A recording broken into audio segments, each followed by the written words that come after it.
নমস্কার, সুচিত্রাস কিচেনে আপনাদের সবাইকে স্বাগত। আমার আজকের রেসিপি রমজান স্পেশাল মটরের চাট। স্ট্রিট স্টাইল চটপটা, খেতে ভীষণ ভালো লাগে। আসুন দেখে নেওয়া যাক আজকের রেসিপি চাট।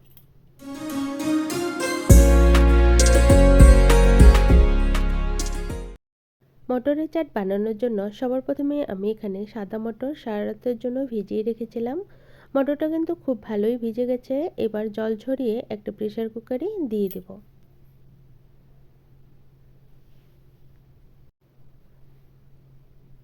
এর সাথে 2 গ্লাসের মতো জল দিয়ে দেব। দুটো আলু দিয়ে দিব।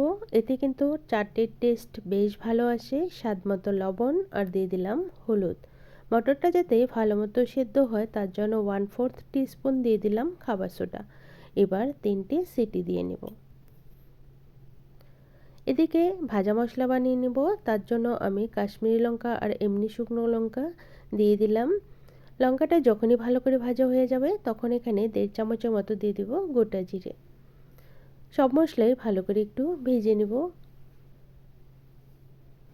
মশলা কিন্তু সুন্দর করে ভাজা হয়ে গেছে। এবার নামিয়ে ঠান্ডা করে গুঁড়ো করে রেখে দিব একটা সাইডে। অন্যদিকে আমি একটু যেহেতু চটপটা চাট বানাবো তার জন্য নিয়ে নিলাম তেঁতুল।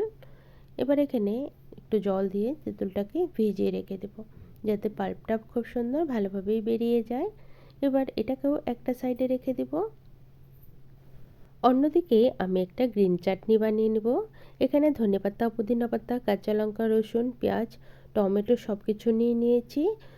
গ্রিন চাটনি বানানোর জন্য সবার প্রথমে আমি মিক্সিং জার নিয়ে নিলাম। এবার এখানে 1 মুঠোর মতোই দিয়ে দিলাম ধনেপাতা, 1 মুঠোর মতোই দিয়ে দেব পুদিনা পাতা, 1/2 ইঞ্চির আদার টুকরো দিয়ে দিলাম, 8 থেকে 10 কোয়ার মতো দিয়ে দিলাম রসুন। এখানে আমি কাঁচা লঙ্কা দেওয়াটা স্কিপ হয়ে গেছে। 1/4 টিস্পুন দিয়ে দিলাম চাট মশলা, একটুখানি দিয়ে দিলাম বিট নুন আর রেগুলার নুন, সেটা টেস্ট বুঝে। এবার এখানে লেবুর রসও দিয়ে দিলাম। এখানে একটু জল দিয়ে আমি একটা পেস্ট তৈরি করে নেব। চাটনি কিন্তু তৈরি হয়ে গেছে। এখানে যতটুকু চাটনি খাবে লোক বুঝে চাটনির কোয়ান্টিটিটা কম বেশি করা যায়। আর বাকি যে ধনেপাতা, পেঁয়াজ, টমেটো সেটাকে কুচিয়ে রেখে দেব। এদিকে মটরটাও কিন্তু ভালো মতোই সেদ্ধ হয়ে গেছে। আমি আলুটাকে তুলে নেব। মটর কিন্তু খুব সুন্দরভাবে সেদ্ধ হয়ে গেছে। এই মটর কিন্তু ঠান্ডা হলেও কিন্তু শক্ত হয়ে যাবে না। যদি সোডা না দেওয়া থাকে সেক্ষেত্রে কিন্তু মটরটা ঠান্ডা হওয়ার পরে একটু শক্ত হয়ে যায়। আমি এখানে 4টে সিটি দিয়েছিলাম বলে মটরটা একটু বেশি গলে গেছে। এখানে 3টে সিটি বা 2টো সিটি দিলেও কিন্তু হয়ে যাবে। এদিকে কড়াই বসিয়ে তেল দিয়ে দেব। তেলটা গরম হয়ে গেলে এখানে ফোড়নের জন্য আমি 2টো শুকনো লঙ্কা, 1 চামচের মতো দিয়ে দিলাম গোটা জিরে আর 1/2 টিস্পুনের মতো দিয়ে দিলাম হিং। একটু ভাজা হয়ে গেলে এখানে 1 ইঞ্চির আদার টুকরো আর 4টে কাঁচা লঙ্কা আমি থেতো করে নিয়েছি। এবার ফোড়নে দিয়ে দিলাম। ভালো করে মশলাটাকে একটু ভেজে নিব।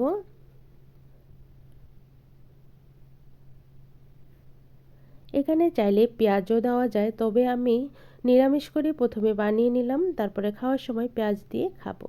যখনই ভালো মতো ভাজা হয়ে যাবে তখনই আমি মটরগুলোকে দিয়ে দেব। সব কিছু দিয়ে ভালো করে একটু মিক্স করে নিব।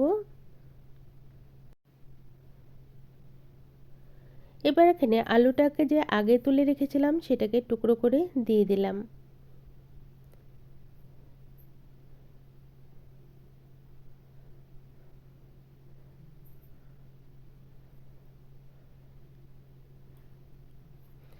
আমি যে প্রথমে ভাজা মশলা করে রেখেছিলাম 2 চামচ দিয়ে দিব। মশলাটাকে দিয়েও ঘুগনিটাকে ভালো করে মিক্স করে নেব।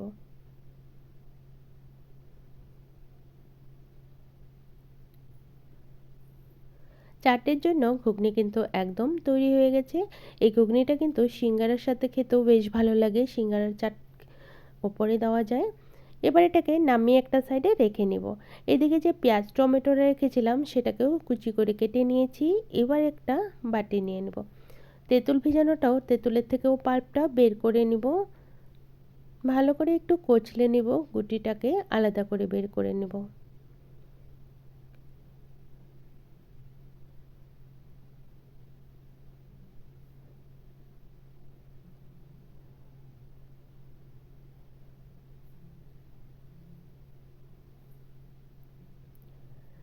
এটা চাইলে স্ট্রেনারে বের করলেও হয়, তবে আমি হাত দিয়ে কিন্তু বের করে নিলাম। তেঁতুলের টক ভাবটাকে ব্যালেন্স করার জন্য আমি দিয়ে দিলাম চিনি আর সামান্য একটু লবণ। এটাকেও একটা সাইডে রেখে দেব। চাটের জন্য কিন্তু সব কিছুই রেডি হয়ে গেছে। এবার আমি যে চাট বানাবো তার জন্য একটা বাটি নিয়ে আমি ঘুগনিটাকে ঢেলে নেব।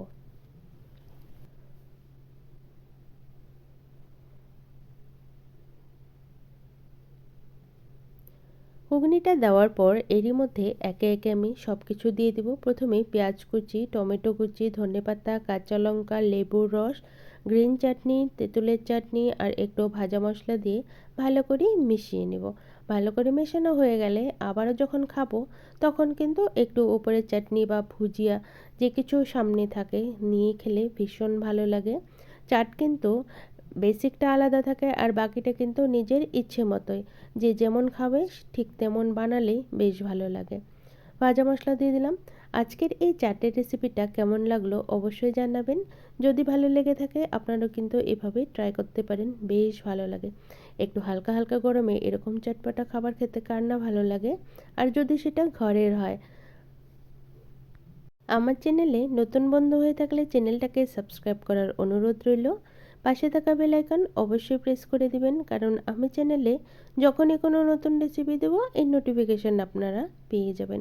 আমার পুরনো বন্ধুদের অনেক অনেক ধন্যবাদ যারা আমার পাশে রয়েছেন, আর যারা এখনও সাবস্ক্রাইব করেন নাই তাদেরকে অনুরোধ করব সাবস্ক্রাইব করে পাশে থাকার জন্য। আবারও হাজির হয়ে যাব অন্য কোনো রেসিপি নিয়ে। এবার একটা এক্সট্রা বাটিতে আমি সার্ভ করে দিলাম। দেখুন দেখতে যতটা সুন্দর হয়েছে, খেতে কিন্তু তার থেকেও বেশি সুস্বাদু হয়েছে। আবারও হাজির হয়ে যাব অন্য কোনো রেসিপি নিয়ে। সবাই ভালো থাকবেন, সুস্থ থাকবেন। ধন্যবাদ।